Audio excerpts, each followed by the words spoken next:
کی بڑے قسمیں ہیں لیکن سب کو دو میں جمع کیا گیا ہے۔ ایک عبادت جسم سے متعلق ہے اور دوسری عبادت مال سے متعلق ہے۔ تو جسمانی ساری عبادتوں کو جمع کر کے لفظ صلاۃ لایا گیا۔ کہہ دو سبحان اللہ۔ یعنی صلاۃ کا تذکرہ آیا تو سمجھ میں آیا کہ جتنی بھی عبادتیں ہیں ساری عبادتیں لفظ صلاۃ میں جمع ہو گئی۔ اور وَمِمَّا رَزَقْنَاهُمْ يُنْفِقُونَ، مال کے خرچ کا تذکرہ آیا تو سارے صدقات اور خیرات اور زکوٰۃ جو بھی مال کے حوالے سے عبادات کا تذکرہ ہے سارا کا سارا اس میں جمع ہو گیا۔ بالکل یہاں بھی اس طرح اللہ تبارک و تعالیٰ اقیم الصلاۃ نماز کا ذکر فرما رہے ہیں، اور اگلی بات لذکری کہ میں آپ کو یاد رہوں۔ نماز اور دوسرے جملے کا معنی ہے نماز کی حقیقت۔ اقیم الصلاۃ، اے موسیٰ تو نے نماز کو قائم کرنا ہے، لذکری اور نماز کے حقیقت پر زندگی گزارنی ہے۔ یہ دو جملے ہیں، اور یہ جو میں نے سورہ بقرہ کی ایک آیت کا حصہ آپ کے سامنے رکھا، اولئک علی ھدی من ربہم واولئک ھم المفلحون، تو اس میں اللہ تبارک و تعالی اس جماعت کا، ان لوگوں کا تذکرہ فرما رہے ہیں کہ جنہوں نے نماز کو بھی قائم کیا اور نماز کی حقیقت پر زندگی بھی گزاری۔ نماز کو قائم کیا تو اس کو ہدایت سے تعبیر کیا، کہہ دو نا سبحان اللہ، پھر کہہ دو سبحان اللہ۔ توجہ سے ذرا سننا، جملے اللہ تبارک و تعالیٰ بڑے کام کے نکال رہے ہیں تاکہ آپ کے سماعتوں کے نظر ہو کے آپ کے قلب میں اتر جائے۔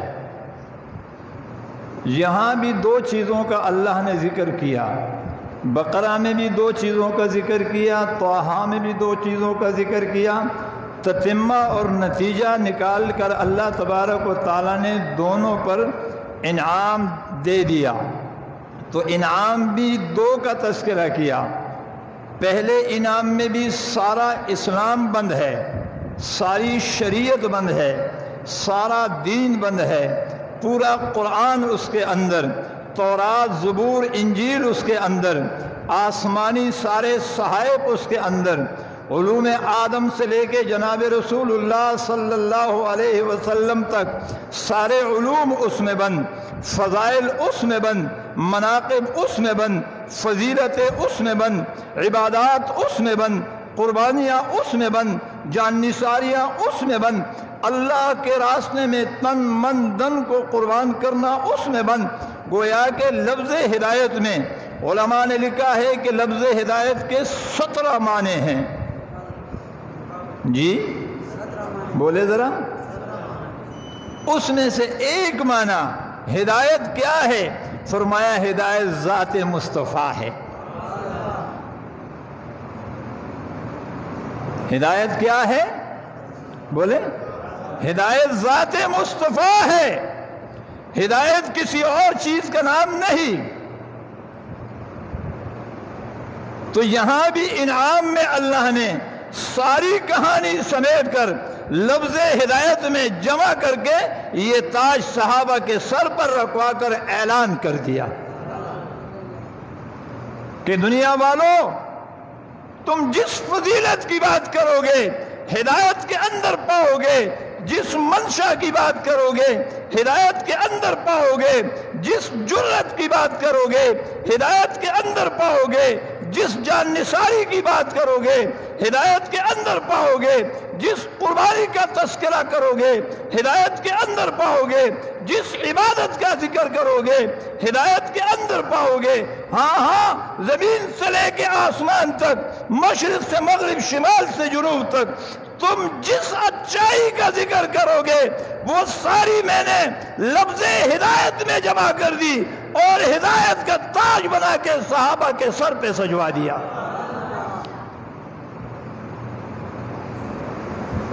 بہرحال آگے چلنا ہے تو لفظ ہدایت لایا کہ اولئک علی ھدی من ربہم وَأُولَئِكَ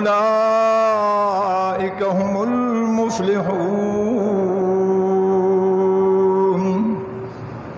جی ہدایت کا تاج بھی ان کے سر پہ سجوایا۔ اقم الصلاۃ، جب تم نماز قائم کرنے لگ جاؤ گے، اولئک علی ھدی، تمہیں ہدایت کا تاج تمہیں بھی عطا کر دوں گا، وَأُولَئِكَ هُمُ الْمُفْلِحُونَ۔ اور اگر نماز والی طرز تم اپنا لو، نماز کی حقیقت بھی زندگی گزارنا شروع کر دو، تو تمہارے ساتھ بھی یہاں اور وہاں دونوں جہان میں کامیابی اور فلاح کا وعدہ کر رہا ہوں۔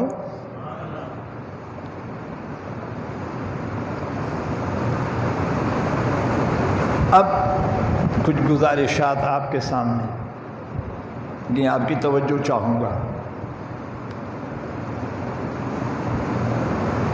عربی اصطلاح میں ایک شرط ہوتا ہے، ایک اس کی جزا ہوتی ہے۔ ایک کو کہتے ہیں شرط، ایک کو کہتے ہیں جزا۔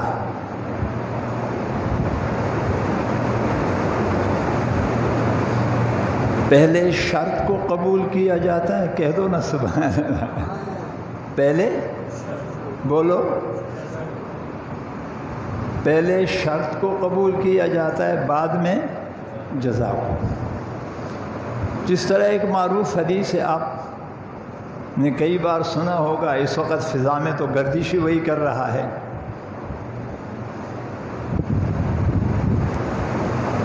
آپ نے کئی بار سنا ہوگا، من کنت مولاہ فعلی مولا، کہہ دو نا سبحان اللہ۔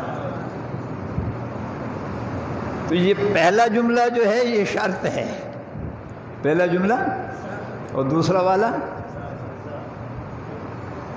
تو کچھ ہمارے دوست احباب یہاں تھوڑے سے پریشان ہو جاتے کہ دیکھو اللہ کے رسول فرما رہے ہیں جس نے علی کو مولا کہا ہے تو ہمیں بھی چاہیے کہ ہم بھی مولا علی کہے۔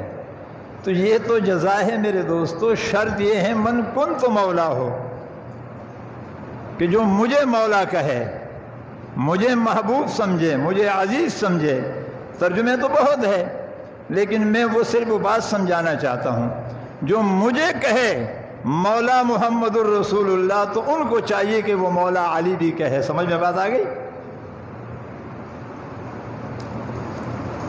تو یہاں آگے صفات ذکر کیے ہیں۔ سورہ بقرہ کی ابتدا میں صفات ذکر کیے گئے، تتمے کے طور پر پھر آگے ان کے جزا کا تذکرہ آیا۔ تو میں یہاں ایک جملہ سمجھانا چاہوں گا، اگر آپ کی اچھی توجہ ہوگی تو آپ کی سمجھ میں بات آ جائے گی، جذبات سے بالکل ہٹ کر، تاکہ آپ سمجھ جائیں۔ اولئک علی ھدی من ربہم واولئک ھم المفلحون۔ پہلی چیز سمجھ لو، اس پر دنیا جہان میں کسی کا اعتراض نہیں، اول سے لے کے آج تک اور آج سے لے کے قیامت تک کوئی فرقہ اس کا انکار نہ کر سکا، نہ کیا اور نہ قیامت تک کر سکتا ہے کہ اس آیت کا مصداق صحابہ ہے۔ اس آیت کے مصداق پہلے مخاطب اور پہلے مصداق وہ صحابہ ہے۔ کون ہے؟ زور سے کہو اور زور سے کہو، پہلا مصداق صحابہ ہے۔ اب یہاں دو چیزوں کا تذکرہ ہوا، پہلی چیز ہدایت، بولے میرے ساتھ، دوسری چیز فلاح، کامیابی۔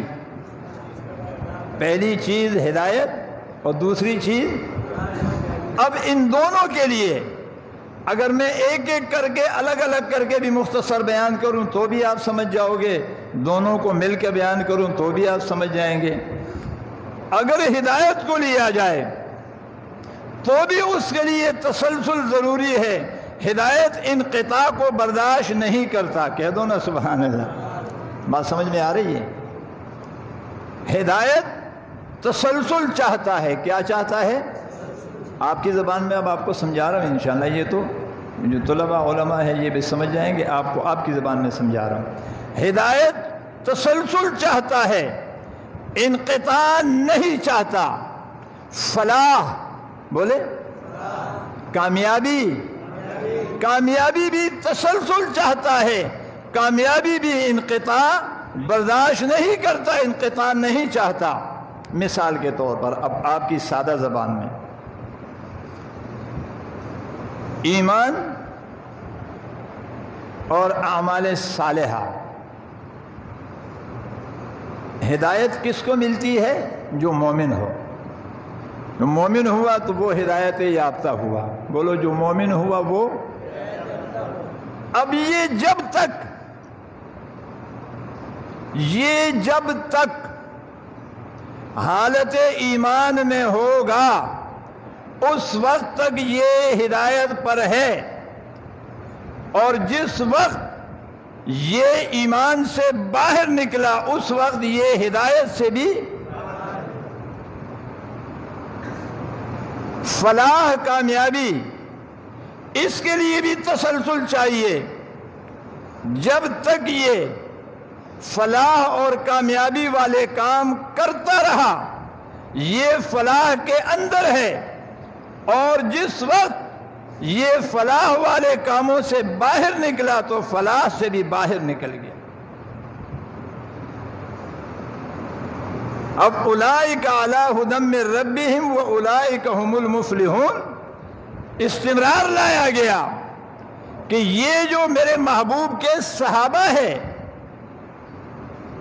یہ جو میرے محبوب کے یار ہے، یہ جو میرے محبوب کے جانثار ہے، ان کی طرف کبھی میلی آنکھ سے نہ دیکھنا، ان کی طرف کبھی انگلی نہ اٹھانا، ان پر انگشت بازی نہ کرنا، ان پر سب و شتم نہ کرنا. میں اللہ سے ان کی حیثیت، ان کی شان، ان کا مقام، ان کا مرتبہ مجھ سے پوچھو. تاریخ دان سے نہ پوچھو، پرشیوں سے نہ پوچھو، کتاب میں نہ دیکھو. کتاب والا فرما رہا ہے مجھ سے پوچھو. اولئک علی ھدی من ربہم واولئک ھم المفلحون. اس کا ترجمہ یہ ہے کہ یہ آج پیغمبر کی حیاتی میں بھی ہدایت پر ہے، کل ان کے جانے کے بعد بھی ہدایت پر رہیں گے، قیامت تک ان کی ہدایت کا ڈنکا بجتا رہے گا. مفلحون لایا ہے. مفلحون کا ترجمہ کیا ہے؟ یہ ہدایت پر ہے، ہدایت پر تھے، ہدایت پر رہیں گے. کہہ دو نا سبحان اللہ. یہ حالت ایمان میں ہے، تھے، حالت ایمان میں ہے اور حالت ایمان میں رہیں گے. ان کو فلاح ان کی مقدر ہو چکی، فلاح ان کو ملی ہے، ملی تھی، ملی ہے اور ملتی رہے گی. یہ معنی ہے اس کا.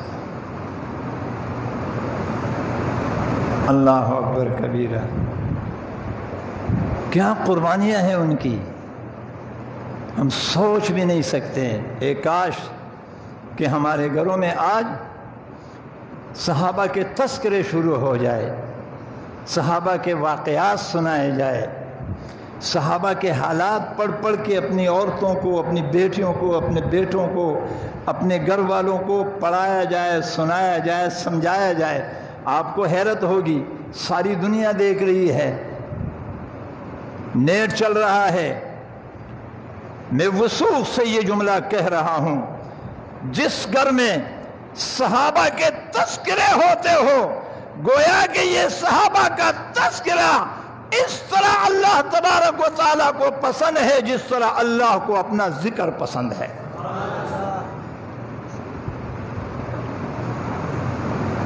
تو گویا یہ تذکرہ بھی ایک اہم عبادت ہے. بولے، یہ تذکرہ بھی اور ایک اگلا جملہ اور کہہ دوں، کوئی اعتراض نہ کرے، اگر کسی نے کرنا ہے تو آ کے پھر مجھ سے پوچھ لے کہ اگر کوئی، علماء نے لکھا ہے، کسی کو کوئی مشکل ہو جائے، کسی پریشانی میں پھنس جائے، کوئی تکلیف آ جائے، وہ اصحاب بدر 313 صحابہ کا نام لے کر صرف ان کے نام لے لے اور اس کے بعد بارگاہ الہی میں ہاتھ بلند کرے، رب محمد کی قسم اللہ ان اٹھے ہوئے ہاتھوں کا لاج رکھ کر اس کی دعا کو قبول کر لیتے ہیں۔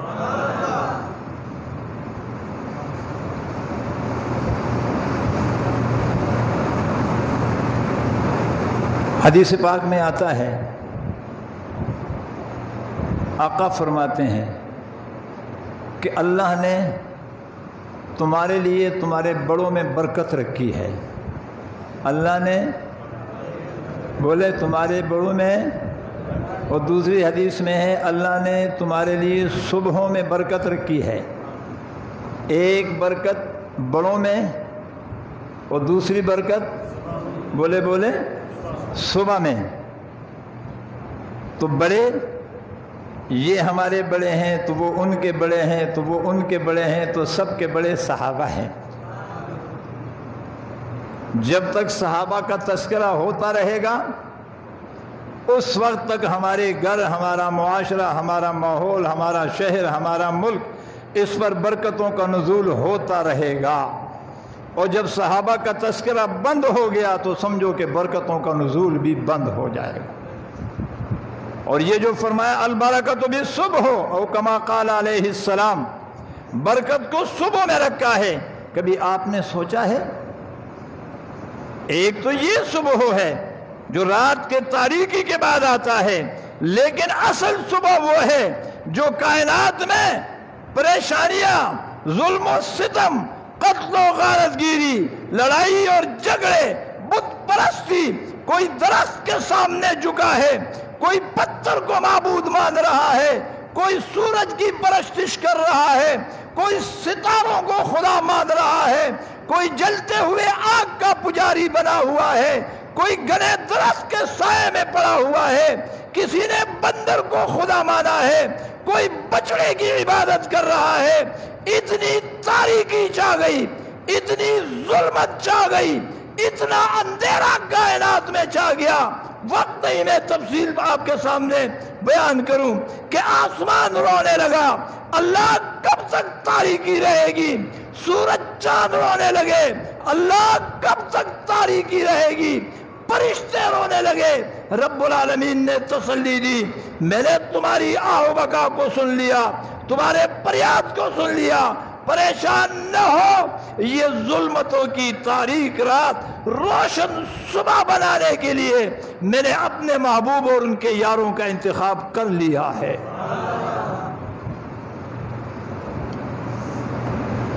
البرکۃ بالصبح، برکت تو اس دن سے شروع ہوا جس دن سے مصطفیٰ آئے۔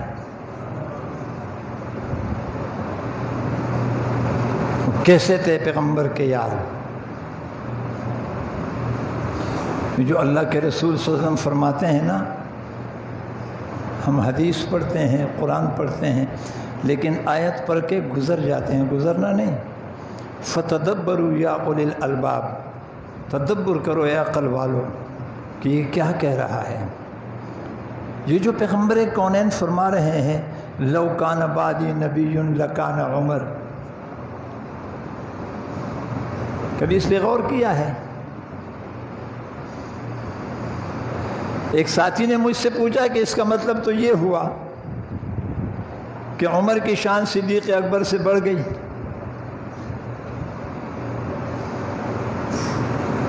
کہنا تو یہ چاہیے تھا کہ لو کان بعدی نبی لکان صدیق۔ میں نے کہا قرآن کریم غالباً سورہ سبا میں واقعہ ہے کہ جب سلیمان علیہ السلام اور بلقیس کے حالات کا پتہ سلیمان علیہ السلام کو چلا اور بلقیس نے آنے کا ارادہ کیا، تو سلیمان علیہ السلام نے اپنے مجلس میں اعلان کیا، کوئی ہے جو بلقیس کا تخت لے آئے؟ واقعہ آپ نے سنا ہے نا؟ سر نہ ہلاؤ، زبان سے کہو۔ واقعہ سنیں تو قال غفریت من الجن، ایک جن تھا جس کا نام غفریت تھا، اس نے کہا میں لے آتا ہوں۔ کہا کتنی دیر میں لے آؤ گے؟ ان تقوم من مقامک، جب آپ اپنی مسند سے اٹھو گے اتنی دیر میں تخت پہنچ جائے گا۔ سلیمان علیہ السلام نے کہا اس سے بھی جلدی چاہیے، کہہ دو نا سبحان اللہ۔ وہ اتنا تخت نہیں تھا، چھوٹی کرسی نہیں تھی، بہت بڑا تخت تھا۔ تخت سلیمانی پر سلیمان علیہ السلام کے ایک صحابی، ایک شاگرد بیٹھے ہوئے تھے۔ اس نے کہا میں لے آتا ہوں۔ کہا کتنی دیر میں لے آؤ گے؟ کہا دائیں طرف دیکھو، جب سر سیدھا کرو گے تو تخت موجود ہوگا۔ قرآن کہتا ہے کہ اس کو اسم اعظم یاد تھا۔ جی بولے نا، اس کو اسم اعظم یاد تھا۔ میں یہاں سے آپ سے ایک بات پوچھنا چاہتا ہوں۔ سلیمان موجود ہے، تخت کے لیے کبھی غفریت جین کو کہتے ہیں اور کبھی اس اپنے شاگرد کو کہتے ہیں، خود کیوں نہیں لاتے؟ خود کو اسم اعظم یاد نہیں تھا؟ وائی کا نا حضور وائی خپل وطن ہو یاد دغا جسب تو چاوری سے کھڑے ہو۔ اس شاگرد کو کس نے سکھایا؟ بولو، آپ ناراض تو نہیں ہے نا؟ تو بولو میرے ساتھ، شاگرد کو کس نے سکھایا؟ زور سے کس نے؟ تو پھر استاذ خود کیوں نہیں لاتا؟ سنیے ذرا میرے جملے، اس فقیر کے جملوں پہ غور کیجئے۔ لو کان بعدی نبی لکان عمر، فرمایا سلیمان خود لا سکتے ہیں، 1000 مرتبہ لا سکتے تھے۔ دنیا والوں کو، شہر سبا والوں کو، اپنے حکومت میں رہنے والے جنات اور انسانوں کو یہ بتلانا چاہتے تھے کہ جو کام، یہ حیثیت تو سلیمان کی شاگرد کی ہے، اگر سلیمان کی شان دیکھنی ہے تو شاگرد کو دیکھ کے تمہیں سمجھ آ جائے گا۔ لو کان بعدی نبی لکان عمر، گویا پیغمبر کونین اس انداز میں اعلان کر رہے ہیں کہ یہ تو میرے وہ صحابی ہے کہ جس کی ساری زندگی صدیق کی ایک نیکی کا مقابلہ بھی نہیں کر سکتی۔ میں رسول اللہ، سب کہہ دو صلی اللہ ہو، پھر کہہ دو صلی اللہ ہو، سارے محبت سے کہہ دو صلی اللہ ہو۔ بھائی جمعے کا دن کہتے رہو صلی اللہ ہو، صلی اللہ ہو، صلی اللہ ہو، پیار سے کہہ دیا کرو۔ گویا کہ پیغمبر کونین یہ سمجھانا چاہتے تھے کہ اگر کل کو کوئی بدقماش، کوئی بد زبان، کوئی کمینہ، کوئی کچرے کا گند کا کیڑا، کوئی غلاظت کا ڈیر، کوئی بدبخت انسان، کوئی کائنات کا بدترین کافر، ذلیل، رسوا، جس پر غضب ہی غضب ہو، لعنت ہی لعنت ہو، وہ کل کو صدیق پر انگلی نہ اٹھا سکے۔ جب وہ انگلی اٹھائے گا تو پہلے عمر نظر میں آئیں گے، پہلے عمر سے ملنا ہوگا، تو عمر کہے گا میں صدیق کے بعد ہوں۔ نبوت نے اعلان کیا تھا کہ نبوت کے سارے خد و خال عمر میں موجود ہے تو صدیق میں بدرجہ اولا موجود ہے۔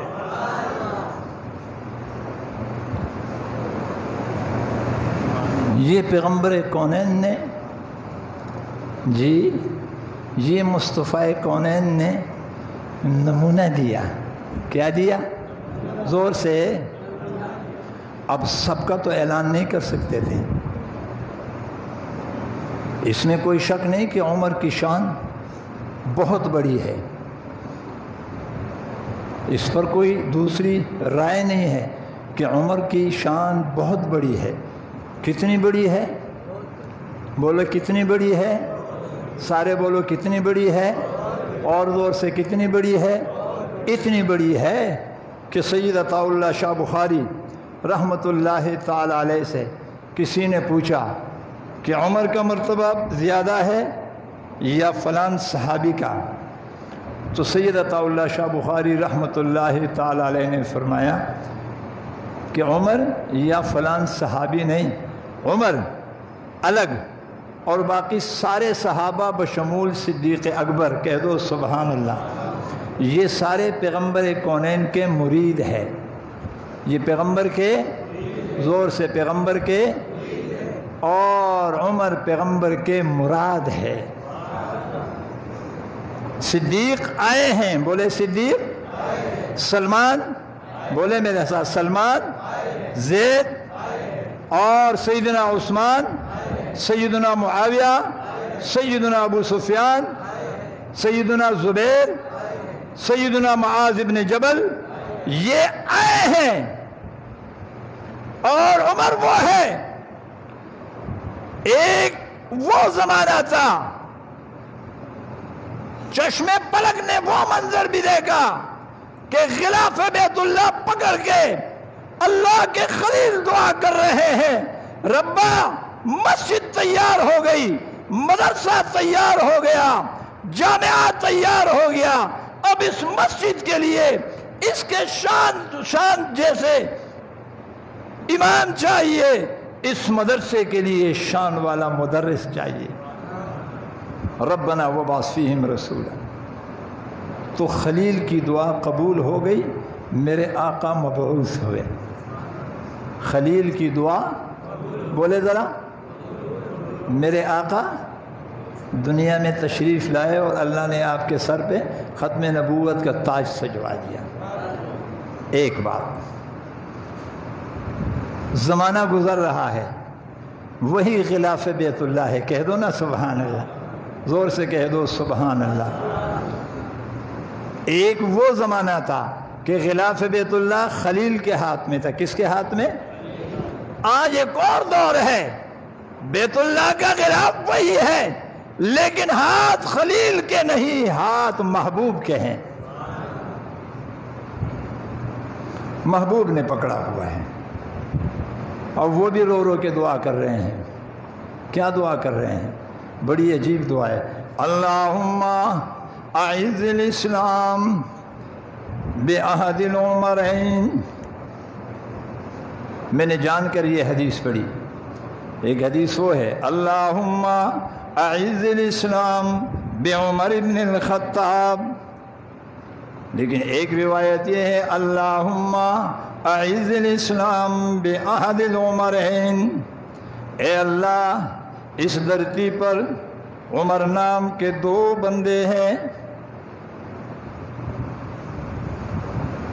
ایک خطاب کا بیٹا ہے اور ایک ابو جہل ہے، دونوں عمر ہے، اے اللہ میں دعا کر رہا ہوں کہ ان دونوں میں سے جس کو تو چاہے اسے میرے غلاموں میں شامل فرما دے۔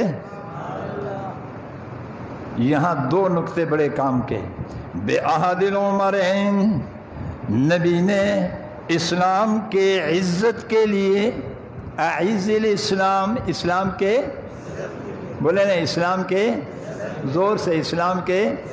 ہمارے کچھ ساتھی کہتے ہیں کہ یہ جو 20 رکعت تراویح ہے یہ عمر کی بدعت ہے،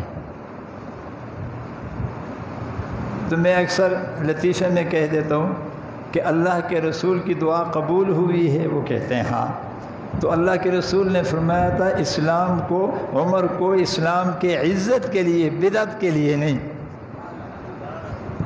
عمر کو، بولے نا سارے، اگر نبی کی دعا قبول ہے تو نبی کی دعا کے الفاظ ہے اللہم اعز الاسلام، تو پیغمبر نے دعا کی کہ اللہ عمر کو اسلام کی عزت کے لیے میرے دامن سے وابستہ کر دیں، نہ کہ بولے بدعت کے لیے۔ پہلی بات۔ دوسری بات، پیغمبر کونین فرماتے ہیں علیکم بسنتی و سنتی خلفاء الراشدین المہدیین، تو خلفائے راشدین میں عمر کا دوسرا نمبر ہے. بولے عمر کا. تو عمر کے عمل کو پیغمبر نے سنت قرار دیا ہے. کیا؟ تو پیغمبر نے جو کام کیا وہ نبی فرما رہے ہیں کہ یہ سنت ہے، بدعت زور سے. اور تیسری چیز، بدعت آدمی کب کرتا ہے؟ قرآن میں کئی بار یہ تذکرہ آیا ہے کہ شیطان کسی عمل کو اس بندے کے سامنے مزین کر دیتا ہے، اچھا بنا دیتا ہے، تو یہ اس عمل کو اچھا سمجھ کر پھر کرنے لگ جاتا ہے. کچھ جملے سمجھ میں آ گئے؟ بدعت آدمی کب کرتا ہے؟ بولے جب شیطان کسی عمل کو کسی کے سامنے اچھا پیش کر دے تو پہلے شیطان آئے گا، اس کے بعد وہ عمل اس کے سامنے مزین کرے گا، اس کے بعد وہ اس میں عمل کرے گا. تو یہاں آقا فرماتے ہیں کہ شیطان جس گلی سے گزرتا ہے شیطان کی دوڑیں لگ جاتی ہے.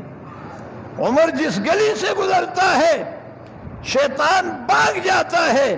ارے جس کے پاس شیطان آ نہیں سکتا تو شیطان کسی عمل کو مزین نہیں کر سکتا. جب کوئی عمل اس کے سامنے غیر شرعی مزین نہ ہو تو وہ بدعت کر نہیں سکتا.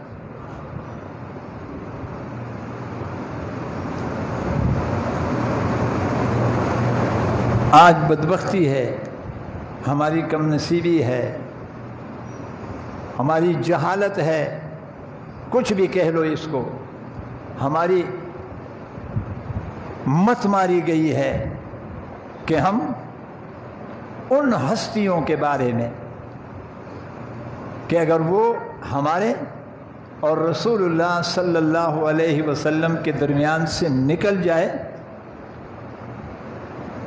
تو قرآن کی حیثیت باقی نہیں رہتی. جی بولے. اس لیے کہ قرآن جمع کرنے والے صدیق و عمر ہے، مذہب کا شکل دینے والے سیدنا عثمان ہے. کہہ دو نا سبحان اللہ. اگر ان پر ہی انگلی اٹھ گئی تو قرآن سے اعتماد بولے اٹھ جائے گا.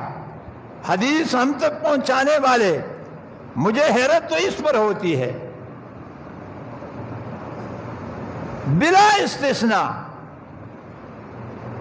توجہ چاہتا ہوں، بڑی کام کی بات ہے، کسی بھی فرقے سے تعلق ہو تو وہ حوالہ حدیث کا دیتے ہیں. حوالہ تو میاں جی یہ جس حدیث کا تو حوالہ دے رہا ہے یہ تو نے براہ راست آقا سے سنا؟ تو کہتے نہیں فلان صحابی سے روایت ہے. تو صحابی تو معتمد نہیں، تو پھر روایت کیسے معتمد ہو جائے گی؟ تو یہ ایک سازش ہے. اور اس سے پہلے کہ میں اپنی بات آگے لے جاؤں، ایک ضروری بات جو ابھی اللہ نے ذہن میں ڈالی، بڑی کام کی بات ہے، اس کو ذہن میں رکھ لو. اور یہ جو آواز جہاں جہاں تک جا رہی ہے وہ بھی توجہ سے اس کو سنیں. یہ یہودیوں کا ایک سوچا سمجھا منصوبہ ہے. یہودی لابی کا سوچا سمجھا منصوبہ ہے. منصوبہ کیا ہے؟ پہلے نمبر پر ایک اور آرڈیننس لایا گیا جس کو ہمارے ملک کے سربراہان بھی ابھی سمجھ نہیں پا رہے، انتظامیہ کی سمجھ میں بھی بات نہیں آ رہی، اور اکثر ہمارے دوستوں کی سمجھ میں بھی بات نہیں آ رہی. اس آرڈیننس کے ذریعے سے بہت ساری پابندیاں اشاعت اسلام پر لگائی گئی. اب منصوبہ یہ ہے، توجہ سے سننا، اب منصوبہ سازوں نے بڑی محنت اور کوشش کر کے اس منصوبے کو تکمیل پہنچانا ہے. منصوبہ یہ ہے کہ اس طرح کا ماحول پیدا کیا جائے کہ سنی شیعہ ٹکراؤ ہو جائے. جی بولے. ایسے ماحول بنایا جائے کہ جس میں سنی شیعہ ٹکراؤ ہو جائے. جو معتدل شیعہ ہے وہ بھی ٹکراؤ کے قائل نہیں، اور اہل سنت والجماعت کا تو ایک طالب علم بھی ٹکراؤ کا قائل نہیں. ہم تو دلائل کی دنیا میں بات کرتے ہیں، ہم تو بینات کی دنیا میں بات کرتے ہیں، ہم تو قرآن کو واضح رکھ کے بات کرتے ہیں، ہم تو حدیث کی بنیاد پہ بات کرتے ہیں، ہم تو آثار کی بنیاد پہ بات کرتے ہیں. ہم تو ٹکراؤ سے کروڑوں میل دور بھاگتے ہیں. کوسوں دور بھاگتے ہیں۔ کیوں کہ ٹکراؤ کی صورت میں پاکستان میرا گھر ہے، کوئی ہم میں سے اپنے گھر کو جلانا نہیں چاہتا۔ پاکستان میرا گھر ہے، کوئی اپنے گھر کو ویران کرنا نہیں چاہتا۔ پاکستان میرا گھر ہے، کوئی اپنے گھر میں قتل و غارت گیری نہیں چاہتا۔ پاکستان میرا گھر ہے، کوئی اپنے گھر میں انارکی نہیں چاہتا۔ ہاں پاکستان میرا گھر ہے، یہ ایک درخت ہے، شجرہ طیبہ ہے، اللہ اسے نظر بد سے بچائے۔ زور سے کہہ دو، اللہ اسے نظر بد سے بچائے۔ پاکستان یہ شجرہ طیبہ ہے، اس کا جھنڈا لہرانے والا شبیر احمد عثمانی تھا، کہہ دو نا سبحان اللہ۔ اس کا خواب علامہ اقبال رحمت اللہ تعالی علیہ نے دیکھا، اس کے لیے تک و دور کوشش علماء کے ساتھ قائد اعظم محمد علی جناح رحمت اللہ تعالی علیہ نے کیا، اور علماء نے اپنی لاشوں پر گوڑے تو دڑوا دیے، لیکن لا الہ الا اللہ پر کمپرومائز کے لیے تیار نہ ہوئے۔ تو یہ پاکستان شجرہ طیبہ ہے، ہمیں چاہیے کہ ہم بیدار ہو جائے، ہوشیار ہو جائے، ہوش کے ناخون لے لے، کئی جذبات کا شکار ہو کے ٹکراؤ کی صورت پیدا نہ ہو جائے۔ دشمن کی چاہت یہ ہے کہ ٹکراؤ کی صورت پیدا ہو جائے اور نیشنل اسمبلی میں ایک ایسا بل لایا جائے کہ کسی کو اجازت نہیں ہوگی کہ کسی کے خلاف کچھ کہہ سکے۔ سمجھ میں آ رہی ہے؟ یعنی قادیانیوں کو راستہ دینے کے لیے ایک نیا پروگرام بنایا جا رہا ہے کہ یہ تو یہ رہے، اب ٹکراؤ ہو جائے گی تو قانون آ جائے گا کہ اب کسی کو کسی کے خلاف بولنے کی اجازت نہیں، یعنی کسی مسلمان کو قادیانی کے خلاف بھی بولنے کی اجازت، اس پر پابندی لگ جائے گی۔ تو اس بات کو ذہن نشین کر لے کہ پاکستان وہ شجرہ طیبہ ہے، جس طرح شجر میں گھونسلے ہوتے ہیں، جب تک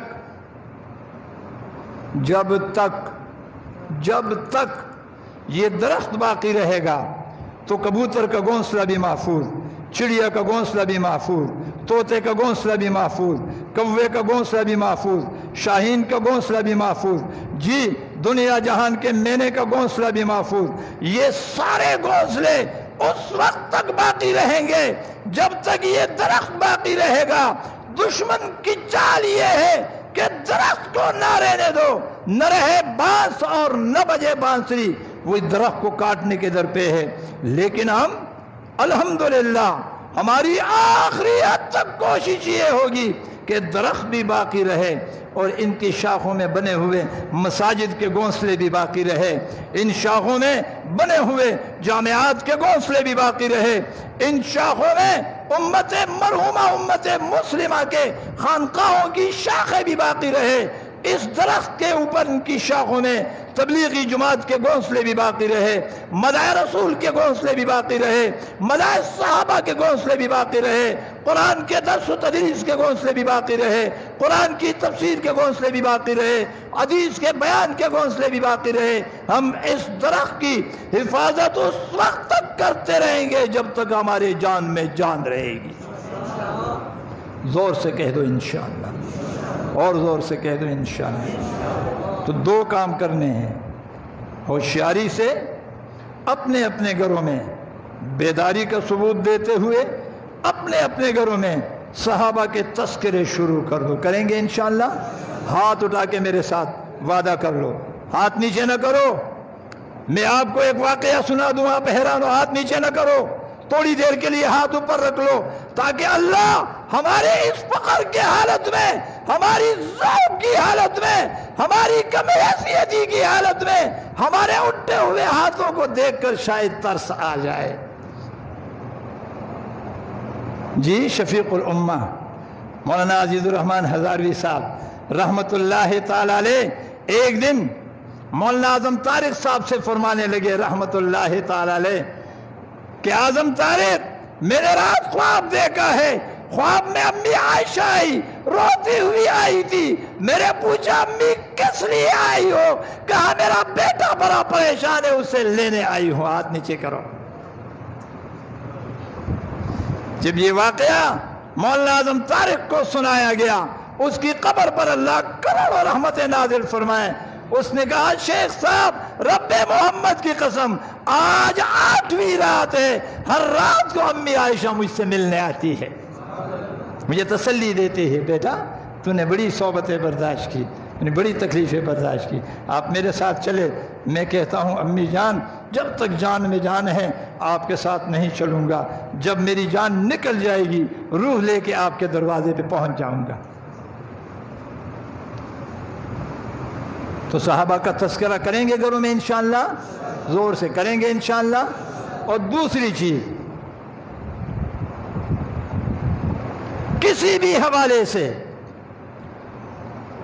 قانون کو ہاتھ میں نہیں لینا ہے، ٹکراؤ کی صورت پیدا نہیں کرنا ہے، انتظامیہ کے لیے مسائل کھڑے نہیں کرنے، اخلاق کا مظاہرہ کرتے ہوئے اگر ریلیاں بھی نکلے، جلوس بھی نکلے، جلسے بھی نکلے، جس طرح قائد جمعیت مولانا فضل الرحمان دامت برکاتہم نے ابھی لاکھوں کے مجمع جمع کر دیے، لیکن حرام ہے درخت کا کوئی پتا بھی ٹوٹا ہوا، اس طرح کرنا ہے۔ ٹکراؤ کی صورت دشمن چاہتا ہے، لیکن ہم نے زور سے بولے نا، ہم نے نہیں کرنا۔ رہی یہ دوسری بات کہ کتے سڑکوں پہ چوراہوں پہ بھونکتے رہے، ہم خاموش ہو جائیں گے، رب محمد کی قسم جب تک کتے بھونکیں گے ہم بولتے رہیں گے، جس دن کتے خاموش ہو جائیں گے ہم بھی بولنا بند کر دیں گے، ہماری زبان بند نہیں ہوگی۔ اور کیا عجیب معاملہ ہے، میں اکثر کہا کرتا ہوں، غالباً علامہ اقبال کا شعر ہے،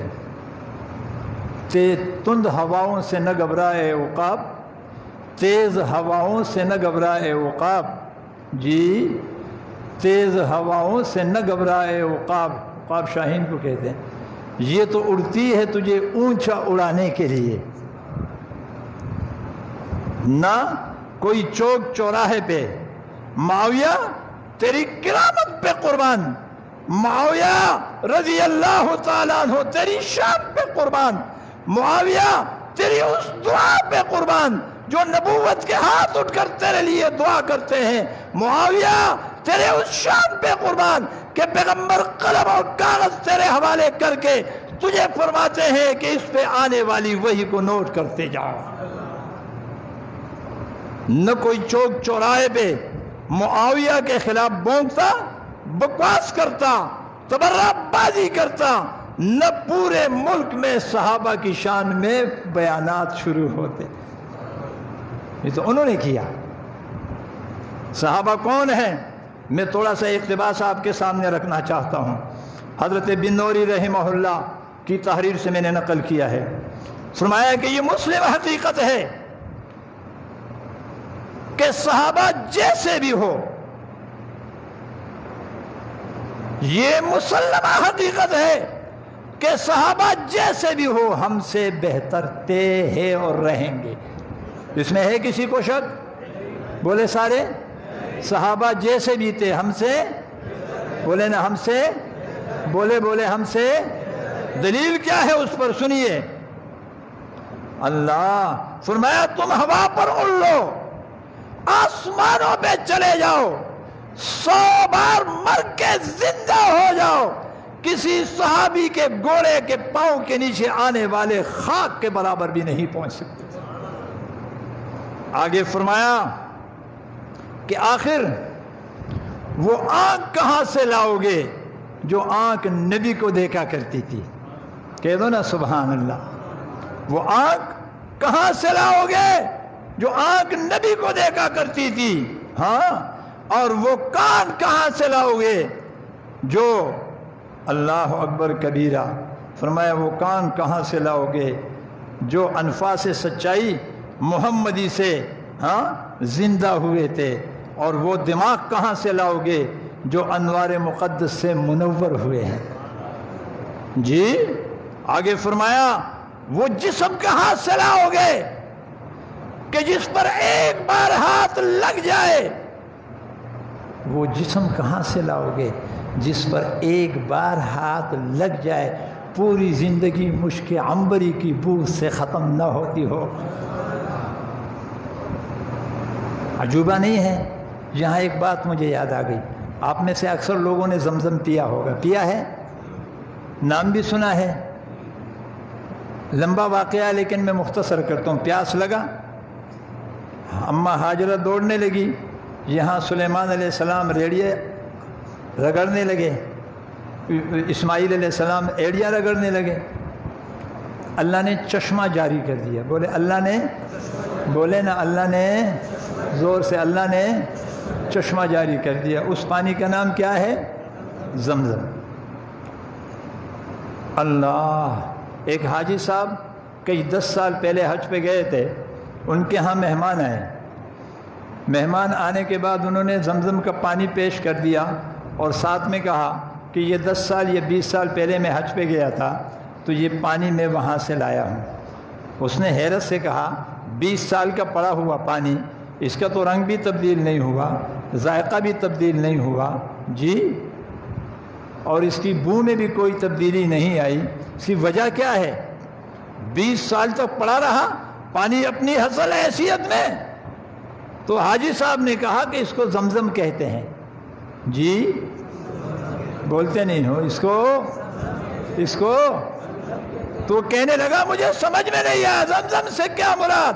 کہا یہ وہ پانی ہے 20 سال نہیں 20,000 سال گزر جائیں گے، اس کو نسبت لگی ہے اسماعیل کے ایڑیوں کی۔ مجھے کہنے دیجئے جس پانی کو اسماعیل علیہ السلام کی ایڑیوں کی نسبت حاصل ہو جائے، ہزاروں سال میں نہ رنگ بدلے، نہ بو بدلے، نہ ذائقہ بدلے، وہ صحابہ جسے پیغمبر کونین کا ہاتھ لگا ہے ان کے ایمان کا رنگ کس طرح بدل جائے گا، ان کی ایمان کی خوشبو کس طرح بدل جائے گی، ان کے ایمان کا ذائقہ کس طرح بدل جائے گا۔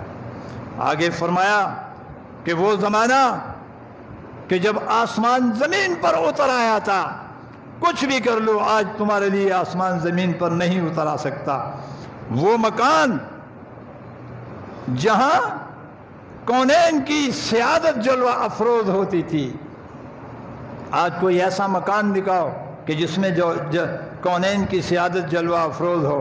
فرمایا وہ محفل جہاں سعادت دارین کی شراب طہور کے جام بر بر کے دیے جاتے تھے جی، اور تشنگان مان محبت مست اور الست ہو کے کہتے تھے حل من مزید، آقا یہ تو ہاتھ کٹ گیا، حل من مزید، آقا یہ تو ٹانگ کٹ گئی آپ کی محبت میں، حل من مزید، آقا یہ تو بیٹا قربان ہوا، حل من مزید، نشہ اتنا چڑھا ہوا ہے خاندان کے خاندان کٹ گئے لیکن نعرہ الست اور مستی کا لگا رہے ہیں حل من مزید۔ آقا آگے کیا کرنا ہے؟ کہہ دو نا سبحان اللہ، ایسی مستی چڑھی ہوئی تھی اللہ۔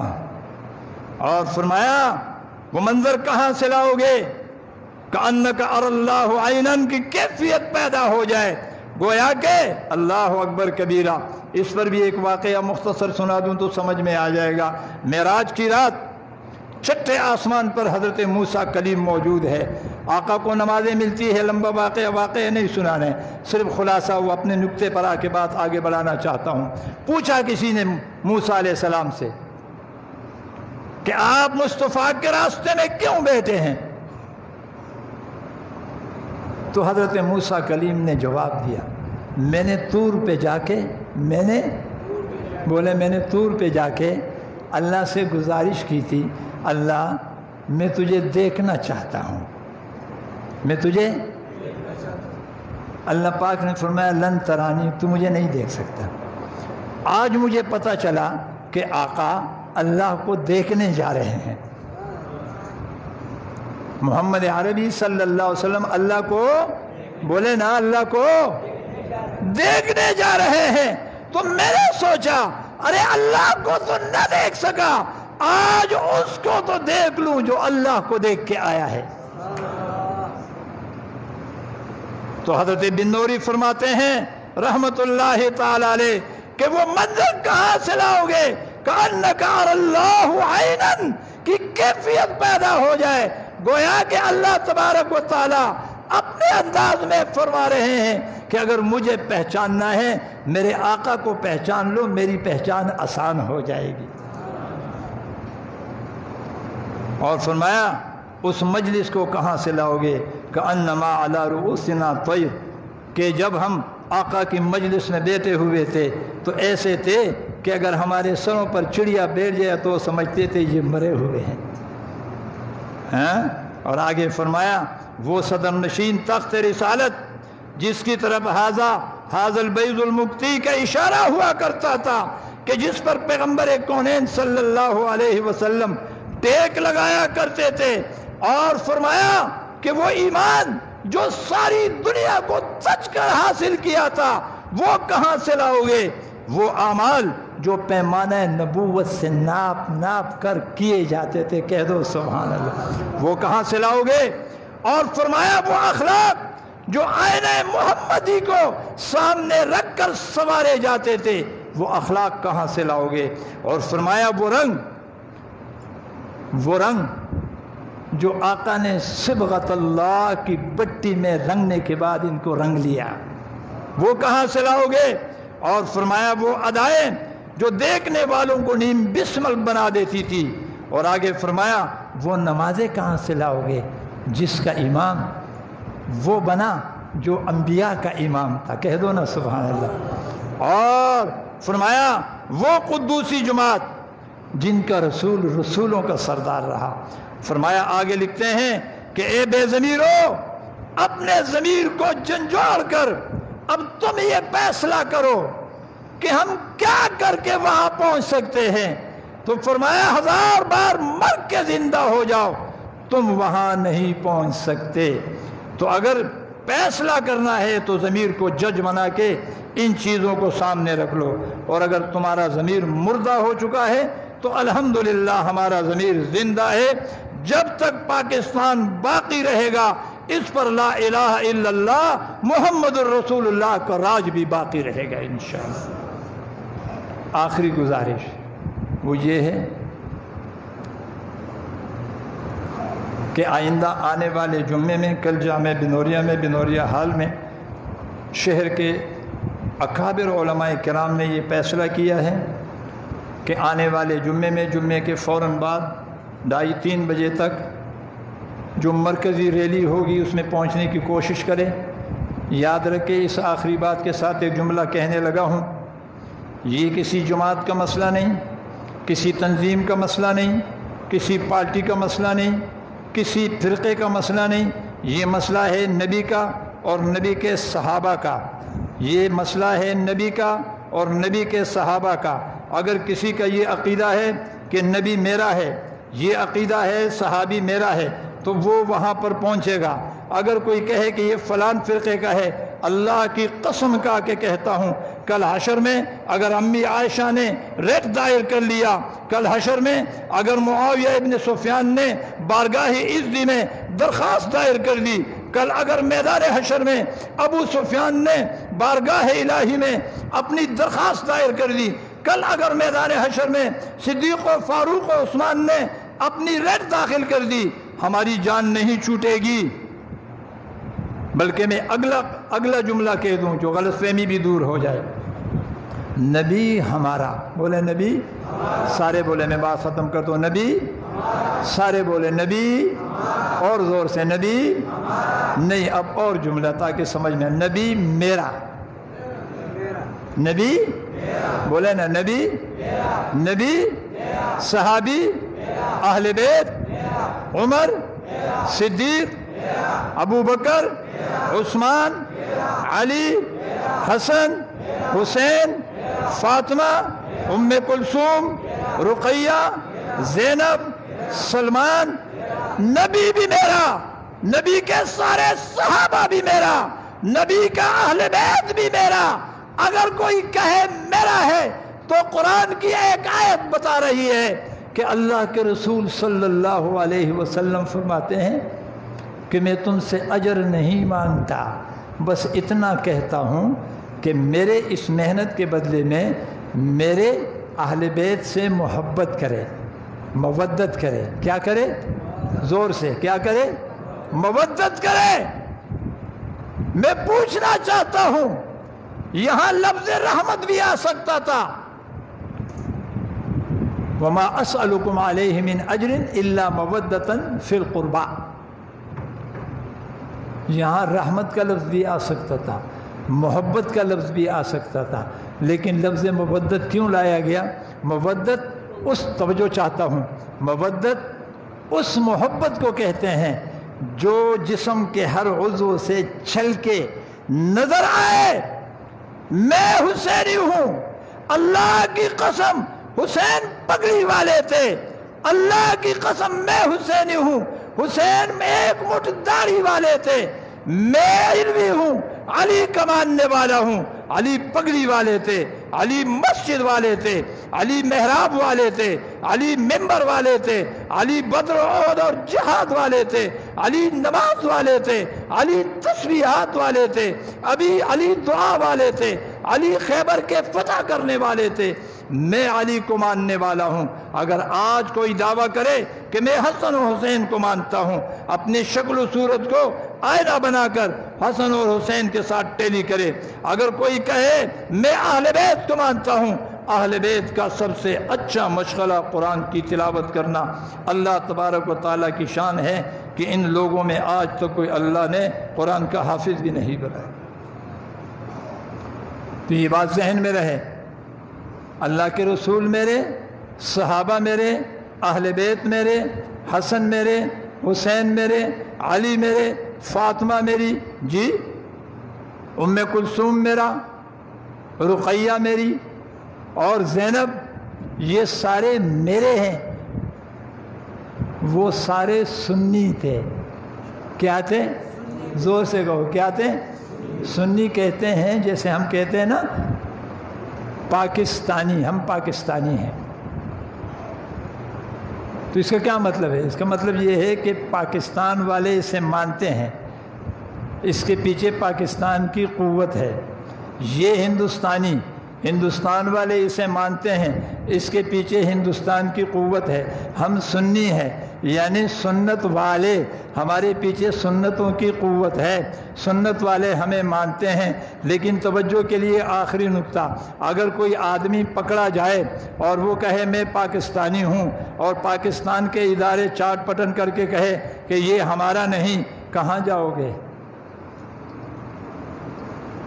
بھائی میں تو خود کو سنی کہتا ہوں، لیکن سنیت کا چاٹ پٹن کرنے والے ادارے جو صحابہ کرام ہے، کل کو اگر وہ کہہ دے یہ ہمارے نہیں تو کہاں کے رہو گے؟ تو خدا کا واسطہ ہاتھ جوڑ کے کہتا ہوں، جمعے کی ریلی کو کامیاب بنانے کے لیے جس میں پورے شہر کے دیوبند مکتب فکر کے علماء، اہل حدیث مکتب فکر کے علماء، بریلوی مکتب فکر کے علماء، جماعت اسلامی والے، یعنی ملک بھر کے، اس لیے کہ باقی فروعی مسائل میں تو اختلاف ہوتا ہے، لیکن جہاں پیغمبر کی بات آتی ہے یا پیغمبر کے یاروں کی بات آتی ہے، یہ اپنے سارے اختلافات کو جوتی کی ناک پہ رکھ کے اڑاتے ہیں اور پیغمبر اور یاروں کی عظمت کے لیے میدان میں اتر آتے. نکلیں گے انشاءاللہ، ہاتھ اٹھا کے نکلیں گے انشاءاللہ. اس طرح نکلے کہ شہر والوں کو پتہ بھی چلے کہ یہ ہے وہ اخلاق محمدی لے کے چلنے والے. وآخر دعوانا ان الحمدللہ.